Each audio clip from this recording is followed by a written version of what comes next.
आता उद्या परवा मी बाहेर गेले आणि बाहेरच्या इंडस्ट्रीमध्ये कामं केली, तिथे मला अवॉर्ड्स मिळाले, तरी मला नाही वाटत मराठी इंडस्ट्री माझी दखल घेईल अभिनेत्री म्हणून.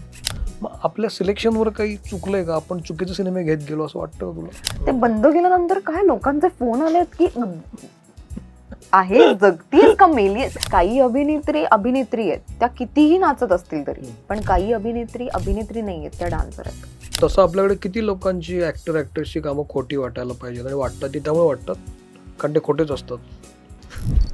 पण मी हे कधीच मान्य करू शकणार नाही की नाही यार त्या हिरोला तू आवडत नाहीस, दुसरी आवडते म्हणून मी तिला घेतलं. त्याच्यामुळेच जे घडायला हवंय ते घडत नाहीये ना. याचा अर्थ जितक्या कदाचित तुमच्या ज्या अपेक्षा आहेत की ज्या लेवलला आपल्या फिल्म्स पोचायला पाहिजेत त्या कदाचित याच्यामुळे होत नाहीये. तुला असं वाटतं या इंडस्ट्रीमधला मराठीच्या केसमध्ये म्हणतोय मी मेल डॉमिनन्स अति झालाय असं वाटतं तुला?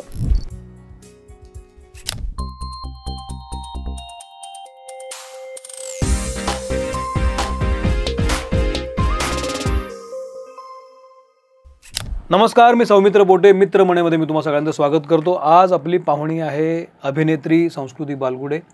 मी तुझं स्वागत करतो. संस्कृती बालगुडे माहीत नाही असं इंडस्ट्रीमध्ये कोणी असेल असं मला वाटत नाही, कारण टी व्ही आणि सिनेमा या दोन्ही माध्यमांमध्ये ती अनेक वर्ष काम करते आहे. तिला इथं बोलण्यामागची कारणं वेगळी आहेत जे मी यथावकाश सांगेनच, पण सुरुवातीला आपण पाहुण्यांचं स्वागत करतो ते करूया आणि मग गप्पांना सुरुवात करूया. तू आलीस याबद्दल पुणे कॉटन कंपनीकडून ही छोटीशी भेट तुला आवडेल. आणि अश्मन पेबल्स तर्फे हा एक दिवा जो युनिक आहे तो नंतर पहा. आणि हो, तो पेबल स्टोनचा आहे. अच्छा, नंतर पहा. हा, हँड पेंटेड दिवा येतो आणि तुझ्याकडे ते वेगळं असेल, हे वेगळं ठरेल. तर पुणे कॉटन कंपनी इंस्टाग्रामवर आहे. तुम्ही टी शर्ट्स किंवा तुम्हाला हवे असतील तर तुम्ही ऑर्डर करू शकता. मित्रमणेचे टी शर्ट्स पण आता आलेले आहेत. त्यांची वेबसाईट पण आहे जी डिस्क्रिप्शनमध्ये, आणि अश्मन पेबल्सचं पण पेज आहे. हँड पेंटेड दिवा जर तुम्हाला हवा असेल तर तुम्ही जरूर त्या पेजला भेट द्या. तर सुरुवात करूया. ओके, तर तुझं खूप स्वागत. थँक्यू. मला छान वाटलं की तू या निमित्ताने इथं आलीस आणि एका फोनवर हो म्हणालीस. तर संस्कृतीला बोलण्यामागचं कारण हे आहे की मधल्या काळात संस्कृती गायब झाली असं मला वाटत होतं. दिसतच नव्हतीस कुठे तू. आणि एकदम मी तिचं एक रील पाहिलं की जे तिनं आनंद निंगळेचं नाटक पाहिलं, नकळत सारे घडले, आणि मग त्यावर तू बोलली होतीस. आणि त्यावेळचा तिचा लुक पुन्हा चर्चेत आला होता की तू केस कट केलेस आणि एकदम वेगळा लुक दिसायला लागला तुझा. आणि तेव्हा पहिला प्रश्न माझ्या मनात आला की कुठे आहेस तू आणि काय करतेस आयुष्यामध्ये. आणि मग क्युरिओसिटी तयार झाली की मग आपण गेस्टला बोलवतो. मग म्हणलं आपण बोलूया, म्हणून तू आलीस. तर तू कुठं आहेस, तुझं काय चाललंय सध्या? तू अशी एकदम जातेस आणि एकदम पुन्हा दिसायला लागतेस. आत्ता सध्या काय चालू आहे तुझं? आत्ता ॲक्च्युली जस्ट मी एक फिल्म कम्प्लीट करून आली आहे. 2-3 दिवसच झालेत त्या फिल्मला, आणि त्याच्यासाठी ॲक्च्युली मी केस कापलेत त्या कॅरेक्टरसाठी. आणि मागच्या वर्षात पण एक खूप चांगली फिल्म हातात आली ज्याच्याविषयी मी ॲक्च्युली आत्ता नाही सांगू शकत because I am not actually allowed. पण ती कदाचित मला असं वाटतंय की ती फिल्म खूपच उत्तमरित्या लोकांपर्यंत पोचणार आहे. ती मराठी नाही आहे इतकंच मी सांगू शकते आत्ता तरी. सो असं नाही आहे, या वर्षात सुद्धा माझे जानेवारीमध्ये 2 चित्रपट ॲक्च्युली एकाच डेटला आले. एक खूप आधी शूट केला होता पण त्याला रिलीज व्हायला वेळ लागला, त्यामुळे तो या जानेवारीमध्ये रिलीज झाला. आणि एकाला एक वर्ष लागलं तरी रिलीज व्हायला. सो असं नाही आहे, असं काही ठरवून गायब व्हायचं असं अजिबातच नाही आहे. पण आता सिलेक्टिव्ह गोष्टी करायच्यात हे डेफिनेटली आहे. मला असं नेहमी वाटतं की संस्कृती तू जेव्हा आलीस ना, पिंजरासारखी मालिका तू दिलीस आणि त्यातून तू दिसायला लागलीस, तर एक खूप नवा चेहरा, फ्रेश लुक आणि खूप अपेक्षा असलेला चेहरा म्हणून तुझ्याकडे पाहिलं जात होतं. तू काही सिनेमांमध्ये पण दिसलीस, तुझं दिसणं छान होतं, तुझं वावर छान होता, तुझं कॉस्ट्युम्स छान होते, म्हणजे टवटवीत फ्रेशनेस तुझ्यामध्ये होता आहे. पण असं असून सुद्धा तू ज्या फिल्म्स केल्यास, जसं जानेवारीत एक फिल्म गेली, त्याआधी तू काही फिल्म्स केल्या होत्यास, पण म्हणावं तेवढी दखल तुझी घेतली गेली नाही असं मला नेहमी वाटतं. तुला काय वाटतं याबद्दल? काही मला वाटत नाही तू फार चुकीचं बोलतोस, कारण का मलाही असं खूप वाटतं की आपण एक फ्रेटर्निटी म्हणून किंवा इंडस्ट्री म्हणून काही लोकांचीच कामं गृहीत धरतो का, किंवा फॉर एक्झाम्पल माझी एक सिरीज आली होती काळे धंदे नावाची 2019 मध्ये, ती खूप गाजली होती.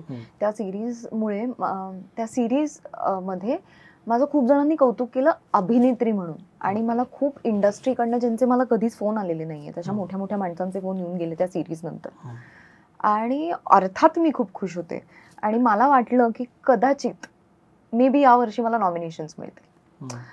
आता तू खरं विचारशील तर आत्ता मला या गोष्टीचा जरा कमी फरक पडतो, पण तेव्हा एक 4-5 वर्षांपूर्वी नॉमिनेशन मिळेल यार, अभिनेत्री म्हणून एक नॉमिनेशन मिळेल, एक दखल घेतली जाईल, व्हॅलिडेशन मिळेल, जे कुठे ना कुठे आपल्याला वाटतच असतं. म्हणजे आपण म्हणजे लेट्स बी ऑनेस्ट, असं कधीच कोणी काम करत नाही की रेकग्निशन असतं एक्झॅक्टली की मला अवॉर्ड मिळाला पाहिजे किंवा नाही बाबा मी अवॉर्डसाठी कामं नाही करत. असं जरी असलं तरी ते नंतर येणारा शहाणपण आहे ते खरं तर, जे माझ्या बाबतीत झालंय मी तुला सांगते. पण त्या दरम्यान सुद्धा, त्या वर्षी सुद्धा एका अवॉर्ड फंक्शनमध्ये मला जिथे जिथे वेब सिरीज ही कॅटेगरी होती तिथे कम्प्लिटली इग्नोर केलं गेलं आणि मला त्या गोष्टीचं प्रचंड वाईट वाटलं. म्हणजे अजूनही अर्थात माझा आता चौक सिनेमा येऊन गेला, त्याच्यामध्ये पण खूप लोकांनी मला अप्रिशिएट केलं, कारण का मी तशी दिसलेली नाहीये, खूप डिग्लॅमराइज्ड कॅरेक्टर होतं आणि ते करण्यामागे माझी स्ट्रॅटेजी होतीच की नाही बाबा आता आपण दिसलो या जसं मी तुला म्हणलं आता सिलेक्टिव्ह कामं करायची आहेत. 2019 पासून ती चॉईस खूप प्रॉमिनंटली झाली आहे की ही सिलेक्टिव्ह कामं, आता मला असं दिसायचं नाहीये किंवा मला सुंदर दिसायचंय म्हणून मला चित्रपट नाही करायचा आहे किंवा मला ग्लॅमरस दिसायचंय, मला ती इमेज आहे, तर ते मला घेऊन पुढे जायचं नाहीये, मला वेगवेगळ्या गोष्टी ट्राय करायच्यात, मला स्वतःला चॅलेंज करायचंय. आणि तसा चौक चित्रपटाला होता. चौकला पण आत्ता मागच्या होणाऱ्या अवॉर्ड फंक्शन्समध्ये अभिनेत्री म्हणून माझी परत कुठेच दखल घेतली नव्हती, कुठेच नाही. आणि अगेन मला त्या गोष्टीचं वाईट डेफिनेटली वाटलं, कारण मला असं वाटलं की मे बी इनफच नाहीये काही लोकांसाठी की मी कितीही काम केलं तरी त्या गोष्टीचं अप्रिसिएशन मिळणारच नाहीये, कारण का कदाचित आपण ठरवलंय की काही लोकांना अप्रिशिएट करायचं, काही लोकांना कितीही चांगली कामं, म्हणजे आता उद्या परवा मी बाहेर गेले आणि बाहेरच्या इंडस्ट्रीमध्ये कामं केली, तिथे मला अवॉर्ड्स मिळाले, तरी मला नाही वाटत मराठी इंडस्ट्री माझी दखल घेईल अभिनेत्री म्हणून आत्ता या पॉइंटला. चुकीचं असेल, माझ्या मनाचा समज असेल, पण मी एक्सपिरियन्स करून बोलते. पण मग ही मराठी इंडस्ट्री काय विशिष्ट लोकांच्या हातात आहे असं वाटतं, त्यामुळे असं होतंय. हो असं वाटतं. तरी मी म्हणणार नाही की ओके, खरं तर आता याच्या आधी पण बोलणं झालेलं आहे, या काही वर्षांपूर्वी याच्यावर बोलणं झालं होतं, काही अभिनेत्री बोलल्याही होत्या की कसं लॉबिंग आहे, बायसेस आहेत, फेवरेटिझम आहे. आता या कुठल्याच ग्रुप्सचा पार्ट नसल्यामुळे, कुणाचीच मी फेवरेट नसल्यामुळे, किंवा कुणीही असं कधीही माझ्या बाबतीत असं केलेलं नाहीये नाही यार माझी मैत्रीण मी तिला कास्ट करणार काही झालं तरी, हा चान्सच मी लोकांना दिलेला नाहीये मुळातच. का? कारण मी खूपच इंट्रोवर्टेड आहे. सोशलायझिंग हा माझा खूप कदाचित एक पडती बाजू आहे जी कदाचित इंडस्ट्रीमध्ये लागते आणि त्याच्यात बऱ्याच गोष्टी येतात. सो मे बी ते नसल्यामुळे असं कधीच झालेलं नाहीये की मी आता हिच्याबरोबर काम केलंय, हिचं काम चांगलं आहे, किंवा नाही यार माझी फ्रेंडच आहे किंवा माझी जवळची मैत्रीण आहे, काही झालं तरी मी हिला रेकमेंड करणार, हे नाही झालेलं कधीच. सो त्या कुठल्याच ग्रुपचा भाग नसल्यामुळे, कुठल्या बायसेसमध्ये येत नसल्यामुळे आय डोंट थिंक मला त्या गोष्टींसाठी कन्सिडर करतात लोक. फार महत्वाचे मुद्दे मांडतेस तू, पण मग मला असं वाटतं तू येऊन ऑलमोस्ट 14 वर्ष झाली, 11 आणि आता 24, ह्या 14 वर्षांमध्ये तसं काम केलंसच की तू, अनेक सिनेमे केलेस, मालिकांमधूनच तू आलीस, या सगळ्यामध्ये इंडस्ट्रीमध्ये तुझं कोणच मित्र नाहीये? मित्र आहेत ना, मित्र आहेत, पण जितकी व्हायला पाहिजे तितकी अजिबातच नाही आहेत. माझे इंडस्ट्रीमधले मित्र हाताच्या बोटांवर मोजणे इतकेत, आणि ते तसं आहे कारण मी ते तसं मुद्दामून ठेवलंय. का? जसं मी म्हटलं मला इतकं सोशलायझिंग जमत नाही, माझा स्वभाव खूप इंट्रोवर्ट पडतो. नाही असं नाही, सुरुवातीचा जेव्हा सिरियल जस्ट संपली होती आणि आता चित्रपटांकडे वळायचं होतं तेव्हा म्हणेल त्या पार्टी मी अटेंड केलेल्या आहेत, आई बरोबर गेल्या पण केलेल्या आहेत, की तिथे काय घडतं काय सगळं बघून एक अंदाज आला की आपल्याला हे नाही जमू शकत. काय नाही जमू शकत, सोशलायझिंग नाही जमू शकत किंवा त्या पार्टीजमध्ये तितकं माझं मन रमत नाही. मला ते असं जमलेलंच नाहीये कधी जाऊन समोरच्याला हाय मी संस्कृती बालगुडे, मी अभिनेत्री आहे, हे मला जमत नाही. तो ऑकवर्डनेस वाटू शकतो, काही लोकांना प्रचंड माज वाटू शकतो, काही लोकांना ॲरेगन्स वाटू शकतो. आणि हे मला लोक तोंडावर बोललेले आहेत नंतर की आम्हाला तर वाटलं होतं तुला फारच ॲरेगन्स आहे, जो ॲक्च्युली नाही आहे. तो ऑकवर्डनेस आहे की मला पटकन जाऊन इंट्रोडक्शन करता येत नाही. पण पार्टीज हे असं ठिकाण आहे की अगेन परत तोच मुद्दा होतो, तुम्ही तो शब्द का जास्त यूज करते सोशलायझिंग, त्याला एक विशिष्ट एनर्जी लागते, ते तुमच्यात लागतं to talk with people, to interact with people. हे म्हणणं सर प्लीज मला तुमच्या नेक्स्ट फिल्ममध्ये कन्सिडर, ते वाईट नाही आहे, डेफिनेटली नाही. मी बोललेली आहे काही डिरेक्टरना की सर मला तुमच्यावर काम मागणं आहे, ते काम मागणं आहे. पण कधी कधी जर तुम्ही किती पार्टीज अटेंड करत असाल याच्यावर जर कास्टिंग होत असेल तर त्याच्यात मी कुठेच बसत नाही रे. किंवा जितकं मी डिरेक्टर्स बरोबर मी किती इंटरॅक्शन करते याच्यावर जर मला काम मिळत असेल तर मी ते मला कधीच मिळणार नाहीये. मला जितकी कामं, आणि I am very proud to say this, पण मला जितकी कामं आत्तापर्यंत मिळाली ती फक्त माझ्या मेरिटवर मिळालेली आहेत. कुणीही मला रेकमेंड केलेलं नाहीये कुठे ना. मी कुणाची मैत्रीण आहे म्हणून मी कास्ट झालेली आहे. कारण मैत्रीण होण्यासाठी तुम्हाला ग्रुपचा पार्ट असायला पाहिजे कुठल्या तरी एका. पण जसं तू म्हणालास मित्र नाहीये, ऍब्सोल्युटली आहेत, खूप चांगले मित्र आहेत. पण अगेन माझी ती कन्व्हिनियन्स वाली मैत्रीच नाहीये त्यांच्याबरोबर. ती आता इंडस्ट्रीच्या पलीकडे गेली आहे की हो बाबा ही जी काही माणसं आहेत त्यांच्यावर मी ऍक्च्युली विश्वास टाकू शकते. ते तुला किती प्रोजेक्ट मिळतात आणि मला कसे मिळत नाहीये हे याच्या पलीकडे आहे ती मैत्री. ती कधीच अशी नव्हती की आणि ही इन्सिक्युरिटी असतेच ऍक्ट्रेसेस. पण ही जी चांगली मैत्री आहे ही प्रोफेशन मध्ये येऊ शकत नाही. फॉर एक्झाम्पल सौमित्र पोटे एक नट आहे, हिरो आहे सो कॉल्ड, आणि आपण चांगले मित्र आहोत, तर मी रेकमेंड करूच शकतो ना की ही मुलगी चांगली, हिला घ्या मेरिटवर. होऊ शकतं ना, पण ते नाही झालेलं माझ्या बाबतीत. का आता त्याला तू रिझनिंग कसं देणार? कारण मे बी ती तशी वेळ नाही झालेली किंवा ते सर्कमस्टन्सेस तसे नाही घडलेले. ज्यांच्या चित्रपटांना आता अटेन्शन मिळतं त्या ग्रुपचा मी नाहीये भाग, किंवा त्या लोकांची माझी मैत्री नाहीये. मी ओळखते त्या लोकांना, ते माझे कलिग्स आहेत, सिनियर्स आहेत, माझे पियर्स आहेत, माझे कंटेम्परीज आहेत, त्यांना मी ओळखते. पण कुणी असं म्हणणार नाही की ती चांगली आहे तिला घेतलं पाहिजे.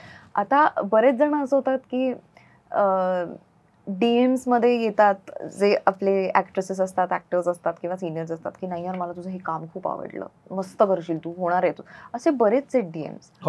पण त्याचं पुढे काय होत नाही आणि त्याची अपेक्षा पण नाहीये ऍक्च्युअली. कारण काय इट मॅटर्स टू मी यार. तुम्ही हे खरं कदाचित कौतुक असतं. तू माझ्या प्रेमियरला येऊन हार्डली कोणीतरी आपल्याविषयी नाही मला नाही आवडली हे असं नाही होत. जर मी दुसऱ्याच्या प्रेमियरला गेली आहे तिथे मला साईडला घेऊन कुठली तरी अभिनेत्री किंवा एक ऍक्टर सांगत असेल मी तुझं ते काम बघितलं ते खूप भारी झालं होतं, आय एम लुकिंग फॉरवर्ड, हे खरं कौतुक आहे कारण मी वेगळ्या प्रेमियरला गेले. सो या कौतुकावर मी विश्वास ठेवते. प्रेमियरच्या कौतुकावर किंवा याच्यावर मी कधीच विश्वास ठेवणार, मी तशी नाहीच आहे, मी हुरळून जाणार आहे ती अजिबातच नाहीये. पण सो ते तसं गणित आहे मला असं वाटतं. ते काही थोडासा प्रश्न हार्ड वाटू शकतो पण तसं तू घेऊ नकोस. पण मला असं म्हणायचं आहे की इतके सिनेमे केल्यानंतर जे काही तू सिनेमे केलेस ते सिनेमे आल्यानंतर सुद्धा जर आपल्याला अभिनेत्री म्हणून कोणी रेकमेंड करत नसेल की जो आपला मित्र असू शकेल किंवा ओळखीचा असू शकेल किंवा डीएम येतात, मग आपल्या सिलेक्शनवर काही चुकलंय का? आपण चुकीचे सिनेमे घेत गेलो असं वाटतं तुला? असेल ना, अर्थात मी प्रत्येक केलेला सिनेमा हा चांगलाच होता असं माझं म्हणणंच नाहीये. कधी कधी काय होतं ना, त्या आता जशी मी आले होते टचवूड, आत्ता मी ज्या क्षणापर्यंत इथे बसते तोपर्यंत मला काम आहे. मला कधीच असा पॅच नाही गेलेला की टचवूड की मला रिकामा बसायला नाही यार मला फिल्म्स नाही येतात, हा मला प्रॉब्लेमच नव्हता. जेव्हा मी नवीन आले होते आणि like you sed again strategy होती, कम्प्लिटली सिरियलवाला एक कॅरेक्टर शेड करून दुसरीकडे एक स्ट्रगल होता. त्याच्यानंतर जे सिनेमाची लाईन्स लागली होती ना की हा सिनेमा तो सिनेमा, इथे मी पाहिजे तिथे मी पाहिजे, it was a different rush आणि इट वॉज अ डिफरंट हाय ज्याच्यामध्ये ते केलेले सिनेमे आहेत पटकन की हा मला सिनेमा तो मला cinema. Do I regret it? No. तो एक्सपिरियन्स होता आयुष्यातला. ते सगळेच चांगले होते का? नाही. पण मी त्याच्यातलं हे सांगू शकते, सिनेमा जरी वाईट असला तरी माझं काम चांगलं होतं त्याच्यात. मी तू कधीच हे स्वतःच्या तोंडून नाही बोललं पाहिजे खरं तर, पण असं नाही मला नेहमी असं वाटतं चित्रपट वाईट असू शकतो पण अभिनेता किंवा अभिनेत्री वाईट नसू शकतो, कारण का ते त्यांच्या कॅपेबिलिटीनुसारच काम करतात. त्यांच्यासाठी नसतं हा चित्रपट वाईट आहे, त्यांच्यासाठी नसतं हा चित्रपट याचा काही होणार नाहीये. आपण डेडिकेटली काम करतो, आपण ऑनेस्टली काम करतो. तर मी असं नाही म्हणणार की सगळेच चित्रपट वाईट होते. मला असं वाटतं आपल्याकडे असं होतं की खूप स्पेसिफिक लोकांच्या चित्रपटांना आपण डोक्यावर घेतो आणि खूप जरी एखादा चांगला असला तरी आपण साईड आय करतो, त्याला आपण इग्नोर करतो. आणि हे होतंय हे पण कळायला मला वेळ लागला की अच्छा हे असं आहे का. इफ यू ज्याला आपण मेनस्ट्रीम कमर्शियल, आता कमर्शियल पण म्हणूया नको, ज्या चित्रपटांना अटेन्शन मिळतं की कोणीतरी हा चित्रपट करतोय की ओ हा चित्रपट येतो, हे त्या टीमचा पार्ट बनणं महत्त्वाचं आहे.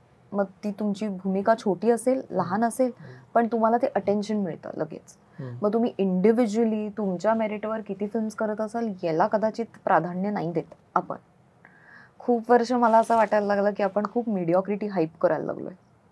बरं, sorry to say this, no offence to anybody, पण आपण अभिनेत्री म्हणून किंवा आपण एक अभिनेता म्हणून, डिरेक्टर म्हणून चेंज काय आणतो इंडस्ट्रीमध्ये, आपण काय चेंज करतोय, आपण काय इन्स्पिरेशन ठेवतोय लोकांकडे.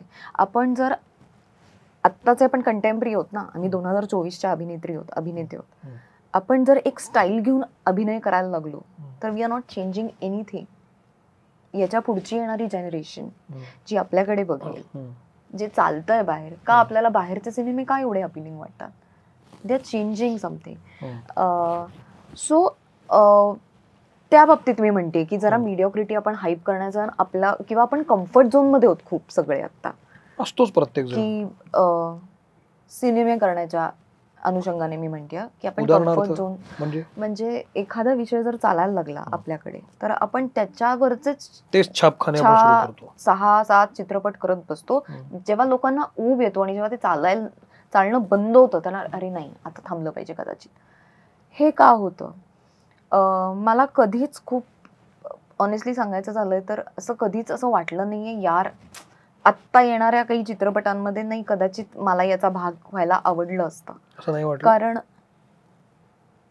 असू दे, माझ्याकडे आत्ता रेडी असलेल्या 2 फिल्म्स आहेत, त्याच्यामध्ये म्हणजे जर मला त्या फिल्मचा भाग व्हायला आलंय, I don't have any regrets.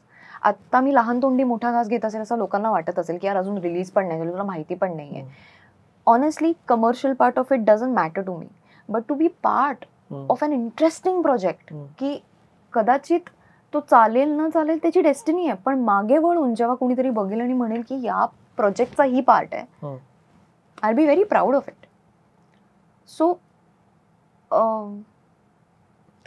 या सगळ्या झोनमध्ये तू जे सांगतेस ना की विशिष्ट लोकांचे सिनेमे चालतात, काही काही सिनेमे आपण इग्नोर करतो, किंवा जसं तू म्हणालीस की नट म्हणून आपण काय देतो किंवा ट्रेंड चेंज करतो की नाही, ही लँग्वेज मला फार मॅच्युरिटीची वाटते. आत्ता तू जे बोलतेस ते या इतक्या 14 वर्षानंतर बोलतेस, हे मला मान्यच आहे.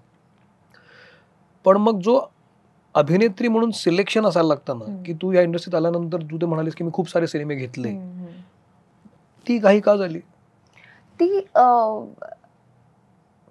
त्याला कारण नाही आहे सच. मे बी असं वाटलं की मला काम मिळतंय आणि मला काम करायलाच हवंय. I need to be part of it. मला दिसणं महत्वाचं आहे आता. I need to be part of it. दिसतही छान होतं, अजूनही दिसतेस, पण तेव्हा तर खूपच अपेक्षा होती तुझ्याकडे. तर हे सिनेमे केले पाहिजेत किंवा हे सिनेमे केले पाहिजेत नाही, काही मी मान्यच करते की हा सिनेमा मी करायला नको होता, हा मी का केलाय सिनेमा, की मागे वळून असं होतं याच्यात कामही नाही बरं झालंय.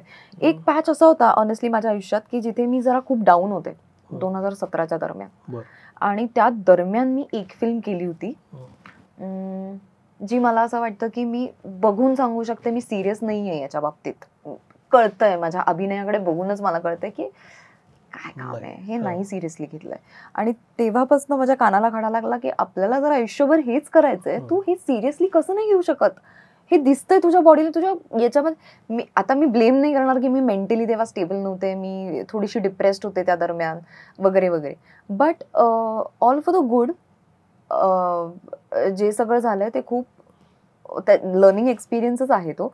पण खरं सांगायचं झालं तर 2019ने त्याच्यामध्ये मला तुझे 2 पार्ट वाटतात बरं का जगण्याचे. आत्ता की 11 पासून तू दिसायला लागलीस, 11 ते 16-17 एक खूप अशी लाट आली ज्याच्यामध्ये तू सिनेमे करत करत गेलीस. 16-17 मध्ये तो काही तुला पॅच आला असेल बॉडीवर, जो काही डिप्रेशन काइंड ऑफ ते. आणि नंतर एक गॅप गेला आणि मग 19 नंतर तू पुन्हा स्वार झालीस असं मला आता दिसतंय. 19 नंतर जे काही चांगलं झालं ना 18-19 नंतर, त्याला कारणीभूत तो 16-17चा पॅच आहे असं मला वाटतं. असू शकतो. नाही तर तू तेच करत राहिलीस ना. तो पॅच काय होता? कामाला नावं नाही ठेवायची आहेत, कारण का प्रत्येक कामासाठी खूप महत्त्वाचं आहे. I am very grateful for every film in my life. पण ती एक फिल्म होती ज्याच्यामध्ये मला फ्रस्ट्रेशन आलं होतं. सेटवरचं वातावरण फार ग्रेट नव्हतं. खूप जण होती त्याच्यामध्ये. खरं सांगायचं झालं, आत्तापर्यंत मला सवय आहे इंडिव्हिज्युअली एक हिरोईन एक हिरोवाली फिल्म. तिथे अनेक जण होती, ते मला समहाव बॅलन्स करता येत नव्हतं. आणि तितकी मी मच्युअर पण नव्हते रे. आता कसं एक मच्युरिटी आली आहे. आता माहिती आपल्याला हँडल कशा करायच्यात गोष्टी घडणार आहेत, हँडल कशा करायच्या तुझ्या हातात आहेत. तेव्हा इमच्युअर असतो ब्रेन. तेव्हा एक हलकं your in that youngster zone, just एक टीनेज संपलेलं असतं. आणि तुला माहितीये मी खूप 18व्या वर्षात एक्झॅक्टली लवकरच काम करायला सुरुवात केली. तर तेव्हा ते कळत नव्हतं की यार you have to be mature about few things. आता अभिनेत्री होतं, या गोष्टी होणारच आहेत, पण ते वय तसं असतं. कळत नसतं कशा सिच्युएशन्स हँडल करायच्या. खूप इमच्युअरली काहीतरी डिसिजन्स घेत असतो. इमच्युअरली गोष्टी होत असतात, स्वतःमुळेच होत असतात, कारण इमोशनली ड्रिव्हन असतो. आता मी खूप इमोशनली विचार करते. Heart over mind has always been the thing. पण नेहमीच हार्टने डिसिजन घेतलेले कधी चांगलेच होतात अशातला भाग नाहीये. ते बाकीच्या गोष्टींमध्ये चांगलं असतं.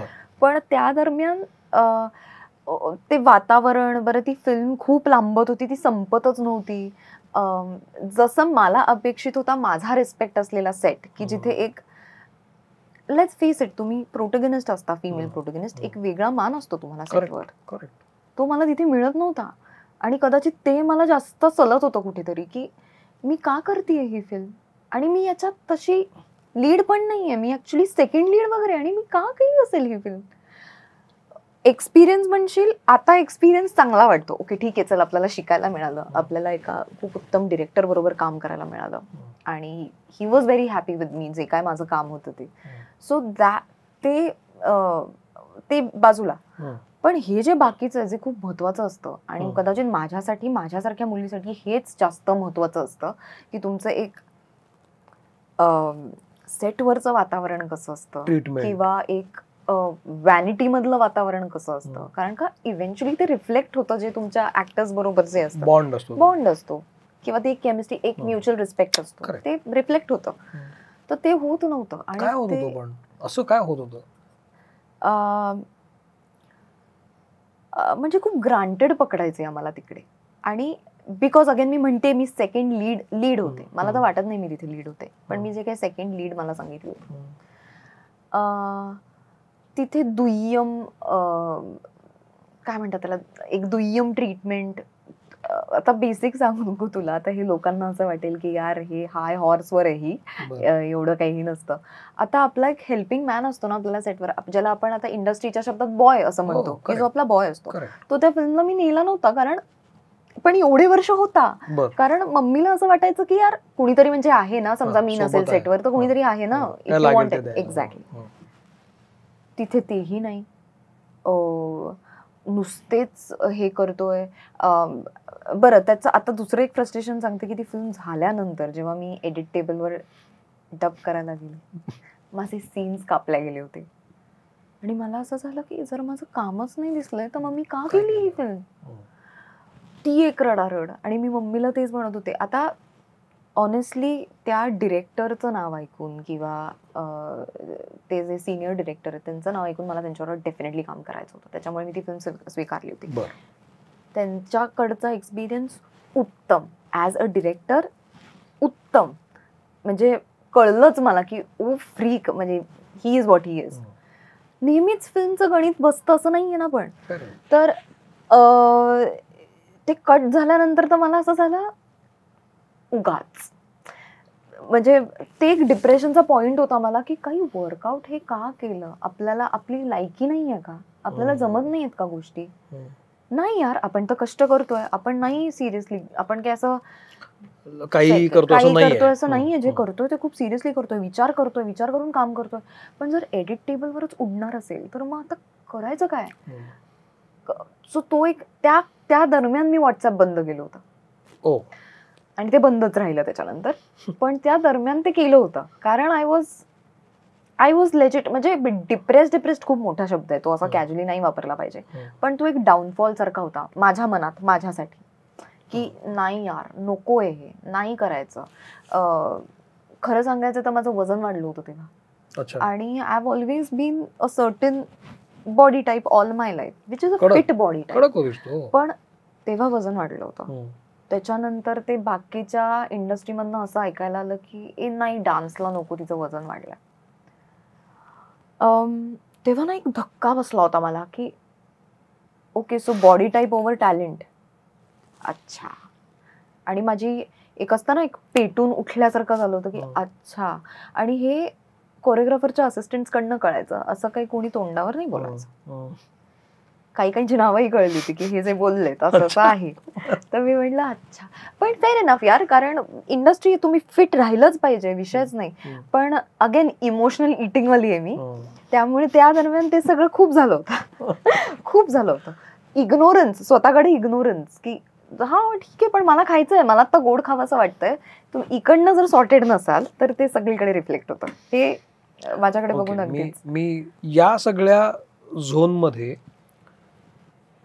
एक सिनेमा इतक्या सगळ्या, किंवा एक सिनेमा आणि एक जी घटना, अशा ज्या घटना घडायला लागल्या की ही जाड झाली, आता हिला बोलू नका नाचायला वगैरे, यामुळे तू इतकी खाली आलीस. त्याच्या आधी तू इतके सिनेमे केले होतेस, हिट मालिका दिली होतीस, अशा एका सिनेमामुळं किंवा एडिट टेबलमुळे एवढा कोलॅप्स होऊ शकतो माणूस. हो,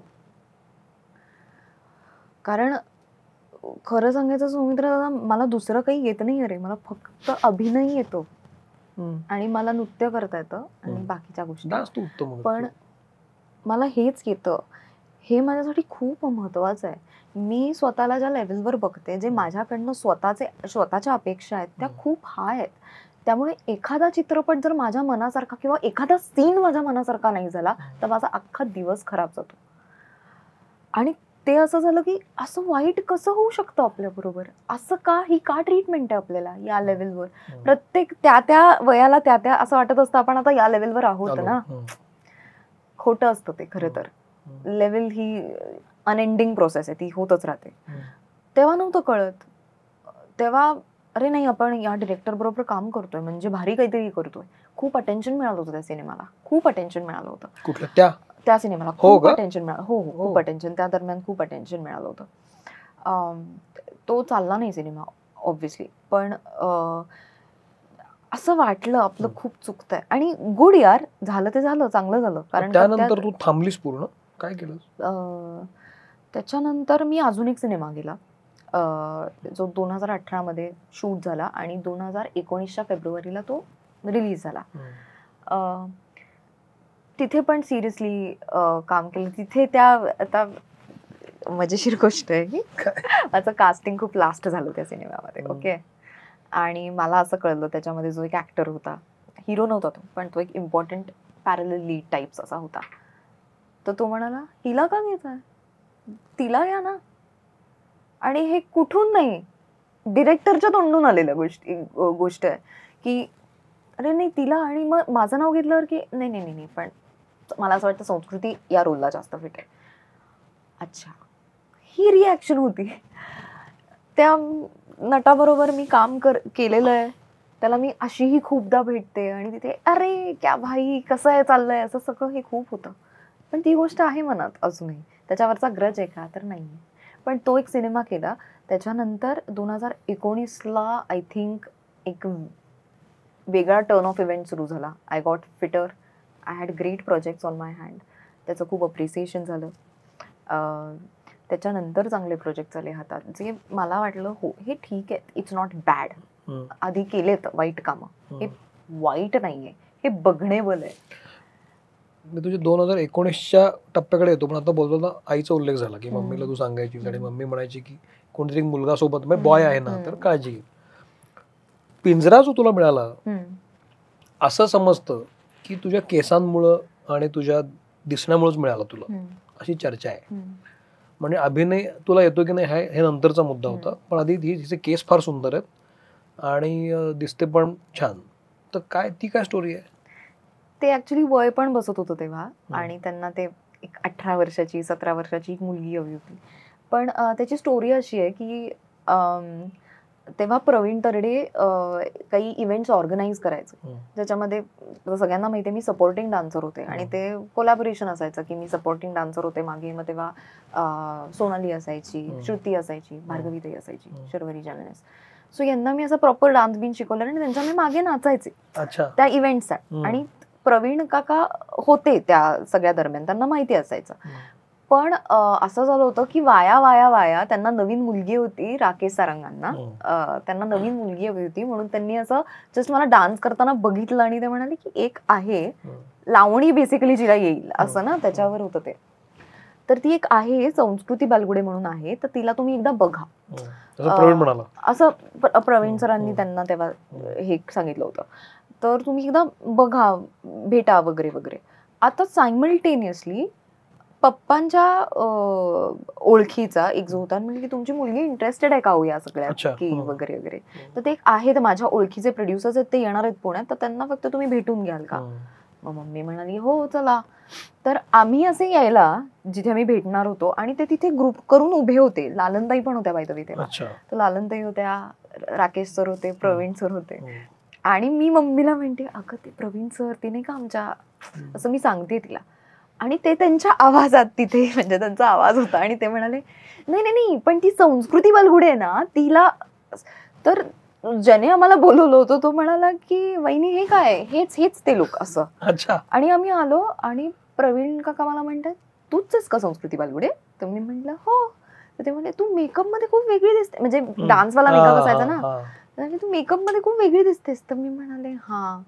तर म्हणजे तुला विश्वास नाही होणार, हे बघ हे राकेश सर आहेत, हे प्रोड्यूस करतात. ते म्हणाले हे बघ ही मुलगी जी चालली आहे ना तशी पाहिजे माझी लीड. तर ते खूप सिनेमॅटिक, हे आता कोणाला विश्वास नाही बसणार, पण हे असंच्या असं झालेलं आहे. तर त्या क्षणाला राकेश सरांना फिट झालं होतं तिकडे बघितल्यानंतर. ही अभिनय मी शिकवतो, सगळं मी शिकवतो, ही मुलगी. आणि अर्थात केस लांब होते, सावळीशी त्यांना जशी हवी होती, 18-19 वर्षाची तशी ती होते, त्यामुळे ते असं बाय फ्लूक झालेलं आहे सिलेक्शन. तुझं बॅकग्राऊंड काय आहे? आई बाबांचा उल्लेख आता आला, तर तू पॉलिटिकली कनेक्टेड आहेस? तुझी बॅकग्राऊंड घरची? हो, मी कनेक्टेड नाहीये. माझे पप्पा आय गव्हर्नन्स मध्ये सरचिटणीस आहेत महाराष्ट्राचे. सो पॉलिटिकल वातावरण व्यवस्थित आहे घरी, फक्त मी त्यामध्ये कुठे नाही. का? मला इंटरेस्ट नाही. मग तुला कशात इंटरेस्ट आहे, तुला कधी कळलं? पहिल्यापासूनच माहिती होतं. कॉलेजमध्ये होते तेव्हाच माहिती होतं की थोडासा एक ऍक्टिंगचा बारीक किडा होता, पण जेव्हापासून कळायला लागलं की खोटं रडायला वगैरे लागतं, तेव्हा मग ते असं झालं बाय सॉरी हे आपल्याला जमेना. ऑडिशन पण मी पिंजराची इतकी वाईट दिली होती की तिथेच मी रडली होती आणि म्हणाले हे माझ्यासाठी हे नाही होणार, रडणं बिडणं तर नाही होणार. म्हणजे टेन्शन येऊन मला रडायला आलं होतं की वेगळं की घाण केली आहे आपण, म्हणजे नाही चांगलं झालंय. पण कॉलेजमध्ये कोरिओग्राफर व्हायचं होतं फॉर शुअर. म्हणजे अजूनही मला आवडतं कोरिओग्राफी करायला, आणि स्वतःवर पेक्षा दुसऱ्यांवर करायला जास्त आवडते. तर तेव्हा ते कोरिओग्राफी करायची आहे असं होतच. पण हळूहळू पिंजरा बाय फ्लूक झाली, तर तेव्हापासून मग पिंजराच्या दरम्यान एक 8-9 महिन्या झाल्यानंतर त्या सिरियल नंतर मला कळलं मला हेच करायचं आणि मला अभिनय करायचा. I am very passionate about this, आणि त्याच्यासाठी जे कष्ट करायला लागतील ते माझी करण्याची तयारी आहे. पुढे नशिबाचा भाग. पण मला हे करायचंय, तेव्हा ऍक्च्युली डान्सकडे दुय्यम स्थान होतं माझं. आणि ऍक्च्युली बघायला गेलं तर अजूनही आहे. तिकडचा एक माइलस्टोन गाठलाय आता, माहितीये, अरंगेत्रम झालंय, सगळं झालंय, ते येतं आपल्याला. आता या गोष्टीबाबत पॅशनेट आहे जास्त. पण मग याच्यामध्ये तुझ्या घरी जर ती बॅकग्राऊंड असेल तर घरी येणं जाणं खूप लोकांचं असेल, वडील खूप लोकांमध्ये मिसळत असतील, सोशलायझिंगवर येतो मी तिकडे, तर एकूण गप्पा मारणं, बोलणं, जुळवून घेणं हे सगळं घरी असणारच आहे संस्कार. डेफिनेटली आहे. तुझ्याकडे कसं काय नाही आला? नाही, कारण माझे पप्पा फार सोशल नाही आहेत, ते आहेत इंट्रोवर्टेडच, पण कामानिमित्त या गोष्टी कराव्याच लागतात. वक्ते उत्तम आहेत ते, सगळं त्यांचं हे आहे, पण चला आता माणसांच्यात मिसळू असा स्वभाव नाहीये, आणि मला असं वाटतं तो हेरिडिटरी आहे. सो पण याच्यामध्ये आता एकदा ठरवलं की मला याच्यातच करिअर करायचंय आणि मला आता अभिनयच करायचा आहे आणि गाणं हे दुय्यम आहे, असं जर ठरल्यानंतर, गाणं नाही सॉरी नाच हा दुय्यम आहे, तर स्वतःमध्ये काही बदल घडवावे लागतात, राईट? जर या इंडस्ट्रीत यायचं असेल तर तुला असं वाटलं नाही की आपण स्वतःमध्ये काही बदल करावे, अभिनय शिकावा किंवा तो आला पाहिजे म्हणून काही त्याचा रियाज करावा किंवा लोकांना भेटावा, असं तुला त्या वेळेला वाटलं नव्हतं? डेफिनेटली अजूनही वाटतं. आणि अभिनयाचा रियाज हा रोज असतो, तो तेव्हापासून जे डोक्यात होतं ते आत्तापर्यंत सेम प्रोसिजर आहे. ती गोष्ट मी कधीच लाईटली नाही घेतली. आता जसं तुमचा लुक एक स्पेसिफिकली स्वतःला प्रोजेक्ट करणं जितकं महत्वाचं आहे, मला मान्य आहे की बाकीच्या गोष्टीही अनुषंगाने येतात त्याच्या, वावर इंडस्ट्रीमधला, लोकांना भेटणं वगैरे. पण आता टू बी क्वाईट फ्रँक, ज्या गोष्टी तुम्हाला तो स्पेसिफिक रोल, किंवा जसं मी म्हटलं ज्या फिल्म्सला अटेन्शन मिळतं, तो स्पेसिफिक रोल हे करायला ज्या गोष्टी कराव्या लागतात त्या सगळ्याच मला पटतील अशातला नाही आहेत. काय पटत नाही? बऱ्याच गोष्टी पटत. जशा की त्याच्या कसं सांगणार तुला, आय थिंक तुला आयडिया असेल त्या गोष्टीची, पण ओ प्लीज तू जो इनोसेंटली नाही याचं ते म्हणत नाही प्लीज. काय म्हणे, काही गोष्टी पटतात, काही गोष्टी नाही पटत, तर पटणाऱ्या कुठल्या गोष्टी नाही पटणार. हे बघ, ही इंडस्ट्री आहे, इथं काम करणारी तू एक अभिनेत्री आहेस, तू अशी अभिनेत्री आहेस की जी 14 वर्ष काम करते, की काय 2 वर्षात 3 वर्षात मोठी झालेली नाही. ही अशी अभिनेत्री आहे की जिनं कमर्शियल तद्दन सिनेमे पण केले, आपटी खाल्लेली आहे, त्यानंतर एका पॉईंट नंतर तिने स्वतःला प्रूव्ह करायला घेतलेलं आहे, पॅशनेटली काम करते. अशा मुलीचा प्रवास काय असतो, तिला काय आवडतं काय नाही आवडत, अशी मुलगी आपल्याशी बोलते जी इंट्रोवर्ट आहे आणि अतिशय शांतपणे मनापासून बोलते, जे मला आत्ता दिसतंय. तर एखादी गोष्ट मला आवडते, एखादी गोष्ट मला आवडत नाही. तर असे कुठले फॅक्टर्स आहेत जे तुला आवडतं आणि कुठले नाही आवडत, की मला या गोष्टीची चीड आहे, मला नाही आवडत ही गोष्ट? तू कधीतरी माझा इंटरव्ह्यू घे, मी तुला पत्रकारितेतलंही सांगतो. बापरे, त्याला खूप वेळ येतो. पण आता कधी कधी मला असं वाटतं की थोडं मेनस्ट्रीम बिहेवियर आहे ते, चूक बरोबर मला काहीच म्हणायचं नाहीये त्याच्यात. असेल चूक असेल, मी चुकीची असू शकते, ते समोरचे बरोबर असू शकते. मेनस्ट्रीम बिहेवियरमध्ये कसं होतं, आता मेनस्ट्रीम हा शब्द का वापरते, आपल्याला कधी कधी त्याच माणसांबरोबर जेव्हा आपण वावरतो ना, आपण कधी बदलतो हे लक्षात पण येत नाही. फॉर एक्झाम्पल, बेसिक गोष्ट आहे, आपण आता खूप दिवसांनी भेटतोय, त्यामुळे मी बापरे आपली किती ओळख आहे असं दाखवायला मी गेले नाहीये. सो जेव्हा मी एका अभिनेत्रीला, एका कुठल्या अभिनेत्याला पहिल्यांदा भेटते, तेव्हा माझा तो रोष असतो की भाई हॅलो हाय. पण बऱ्याच जणी अशा असतात, बरेच जण असे असतात, सगळे नाही पण बरेच जण असे असतात, अरे तू कशी आहेस, हाय बेबी हाय. हे नाही पटत मला, हे मी नाही करू शकत, कारण का मला असं होतं की आपलं ते कनेक्शनच नाहीये.